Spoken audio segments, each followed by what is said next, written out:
सत्संग जैसा सुंदर अवसर नहीं मिलता। आज हम आपको पहले बताए कि परमात्मा अगर सत्संग देता है तो जीवन के दुखों को अंत करना चाहता है। देखिए किस प्रकार से। एक बार की बात है, भगवान विष्णु और लक्ष्मी दोनों ही शेषशैया पे बैठे हुए थे। भगवान विष्णु लक्ष्मी से कहते, लक्ष्मी, इस संसार में जितना लोग मेरे चाहने वाले हैं उतना लोग तुम्हें चाहने वाले नहीं। लक्ष्मी कहती, भगवान ऐसा नहीं, आज संसार में घर घर में आपकी पूजा हो ना हो, लेकिन मेरे पुजारी जरूर मिलेंगे। ये बात सत्य की गलत है? किसी की आरती उतारी जाए ना उतारी जाए, लेकिन बड़े से बड़े पूंजीपति व्यक्ति क्यों ना हो, लक्ष्मी जी की आरती जरूर उतारते हैं। लेकिन देखिए, लक्ष्मी जिस विधि से आती है उस विधि का शायद प्रयोग करना चाहते नहीं। अब क्या हो, कहते एक काम करो, चलो दोनों लोग चल के आजमा ही लेते हैं कि किससे ज्यादा लोग प्रेम करते हैं। भगवान विष्णु एक साधु का भेष बनाते हैं और साधु का भेष बनाने के बाद में एक गांव के किनारे बैठ गए। जब गांव के किनारे बैठ गए, कुछ लोगों ने देखा कि साधु जी आए हुए हैं, ये भजन कीर्तन करते हैं जिससे हमारे जीवन का कल्याण होगा। उनको उठाते हैं और अपने घर पे ले जा करके बैठाते हैं। अब एक दिन नहीं, पूरे 7 दिन तक गांव में अच्छे से कभी किसी के घर कभी किसी के घर, घर घर में सत्संग की गंगा बहने लगी। क्योंकि लोग जानते थे कि सत्संग जो होता है ये बहुत बहुमूल्य होता है। बहुमूल्य का अभिप्राय क्या, कि जिसके मूल्य को आप चुका सकते नहीं। अब जब सत्संग करते करते पूरे 7 दिन बीत गए, अब इधर माँ लक्ष्मी के भी पेट में दर्द शुरू कि भाई 1-2 दिन की बात नहीं है, पूरे 7 दिन बीत गए। आखिर भगवान कहाँ गए मुझे छोड़ करके? चलो भाई चल के देख के आते हैं। जब निकल पड़ी देखने के लिए तो क्या देखती है कि एक गांव में मग्न होकर के वो भजन कीर्तन को कर रहे हैं। कि अच्छा यही बैठे हैं, वो भी एक बुढ़िया स्त्री का रूप बनाती है और बुढ़िया स्त्री का रूप बना करके वहीं पे बैठ गई।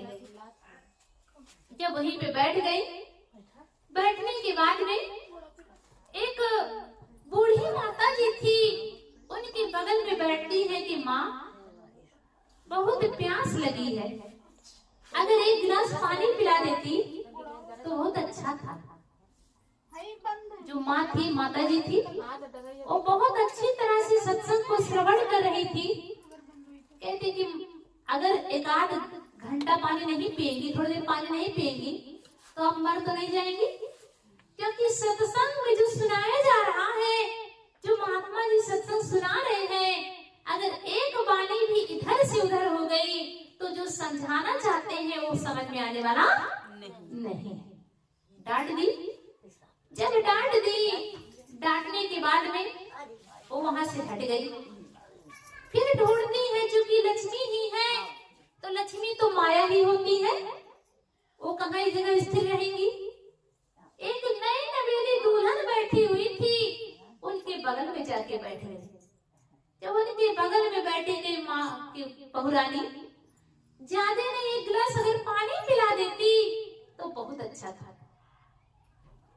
अब चूंकि सत्संग में आते हैं, सत्संग होता है, लेकिन उसमें कई प्रकार के लोग आते हैं। एक तो आते हैं श्रोता, एक आते हैं श्रोता और एक आते हैं श्रोता। कितने प्रकार के आते हैं?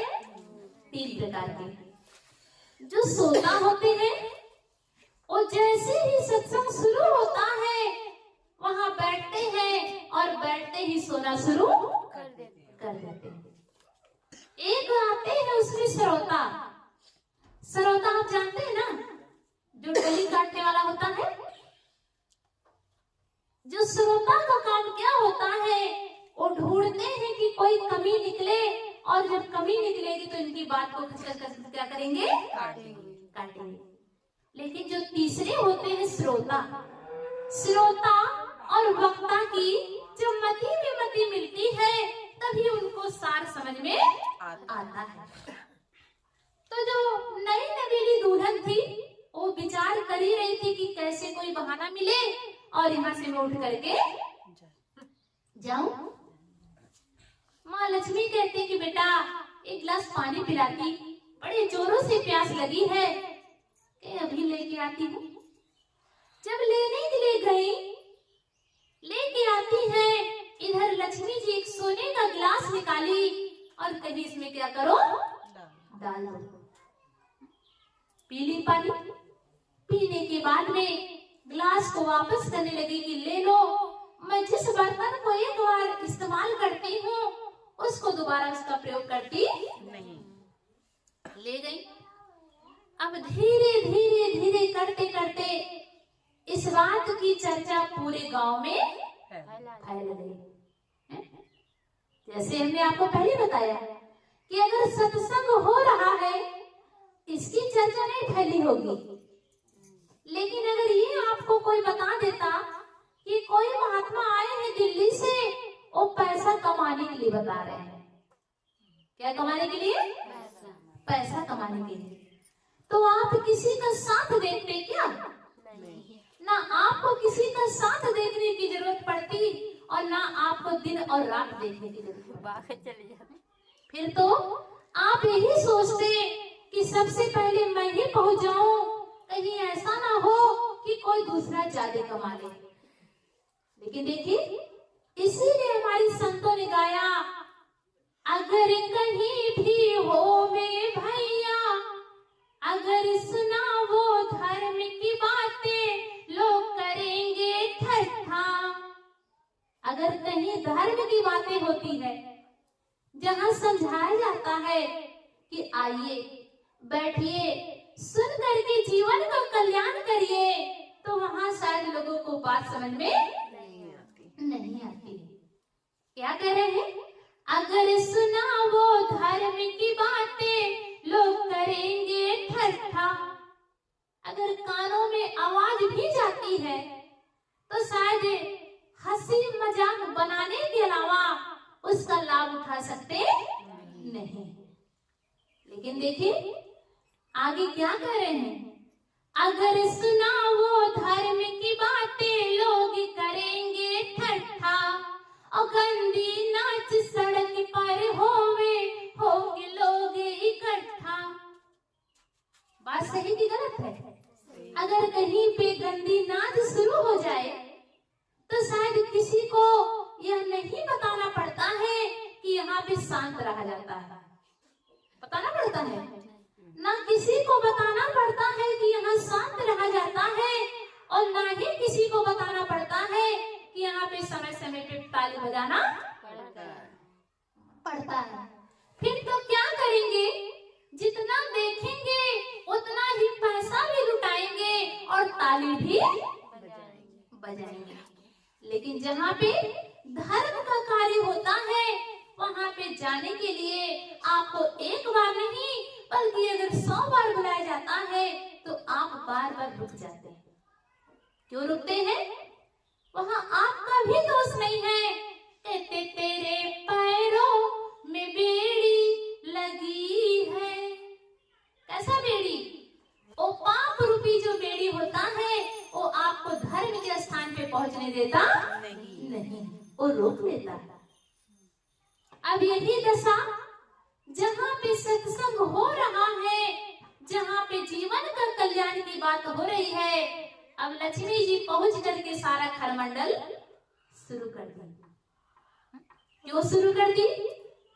क्योंकि देखिए भक्ति जो होता है, भगवान की 2 पत्नियां हैं। हमारी बात ध्यान से सुनिएगा। उस भगवान की 2 पत्नी हैं। एक पत्नी का नाम भक्ति है और दूसरी पत्नी का नाम क्या है? माया। अब जहाँ पे भक्ति और माया दोनों ही है, जहाँ पे दोनों है, अगर आप भक्ति करने के लिए चलोगे तो वही माया दौड़ करके आपका पत्ता काटने के लिए आ जाती है, किसी भी रूप में आ जाए। वो किसी भी रूप में आ सकती है, बता के नहीं आती है, वो किसी न किसी रूप में आपको भक्ति से दूर करने के लिए तैनात रहती है। लेकिन आप वहीं पे केवल माया की ही बात करो, सुबह से लेकर शाम तक किसी की बुराई करे, किसी की निंदा करे, किसी की चुगली करे, तो वहां पे आपको रोकने के लिए कोई नहीं आएगा। लेकिन अगर भक्ति का कार्य जहाँ पे होता है वहां तुरंत माया रोकती है कि ज्यादा मत करो, अगर ज्यादा कर लोगे तो मेरे साथ कौन जाएगा? माया के साथ कोई जाना चाहिए ना। और माया जो होती है, माया का साथी कोई और नहीं होता है, माया का साथी काल होता है। काल का काम क्या होता है? आज आप अपनी दृष्टि को घुमा करके देखिए, कोई ऐसा स्थान बता दीजिए, उत्तर, दक्षिण, पूरब, पश्चिम, कोई ऐसा दिशा बता दीजिए जहाँ पे आप अपने आप को कह सकते हो कि आप सुरक्षित हैं। है कोई ऐसा दिशा? पहले के समय हथियार का प्रयोग लोग करते थे जानवरों से बचने के लिए, लेकिन आज के समय लोग हथियार का प्रयोग करते हैं एक मनुष्य से दूसरे मनुष्य को बचाने के लिए। क्यों? हमारे संतों ने लिखा कि कबीरा गर्भ न कीजिए और काले गहे करके से, और क्या जाने कितने मारिया, और क्या घर क्या परदेश। कह रहे भाई कबीरा गर्भ न कीजिए, किस देश में किस स्थान पे आपको काल खाएगा इसका कोई गारंटी, कोई ठिकाना नहीं। क्यों? क्योंकि संतों ने तो पहले ही लिखा कि रेमन धीरज क्यों न धरे, संबत 2000 के ऊपर ऐसा योग पड़े, उत्तर दक्षिण पूरब पश्चिम 14 काल फिरे, अकाल मृत्यु व्यापे बहु भारी, प्रजा बहुत मरे। करे उत्तर दक्षिण पूरब पश्चिम चारों दिशाओं में ही काल घूमेगा। यही कारण है आज आप अपनी दृष्टि को घुमा के देख सकते हो, ऐसा कोई जगह बता दो, ऐसा कोई स्थान बता दीजिए जहाँ पे मनुष्य अपने आप को सुरक्षित महसूस करता हो। कह रहे भाई अकाल मृत्यु व्यापे बहु भारी, बुढ़े से बुढ़े लोग पड़े रहते हैं, जवान पहले ही चल देते हैं, कहीं कोई एक्सीडेंट से, कहीं कोई जहर खा करके, कहीं कोई फांसी लगा करके। ये क्या है? ये अकाल मृत्यु है। अकाल मृत्यु समझते हैं? अकाल मृत्यु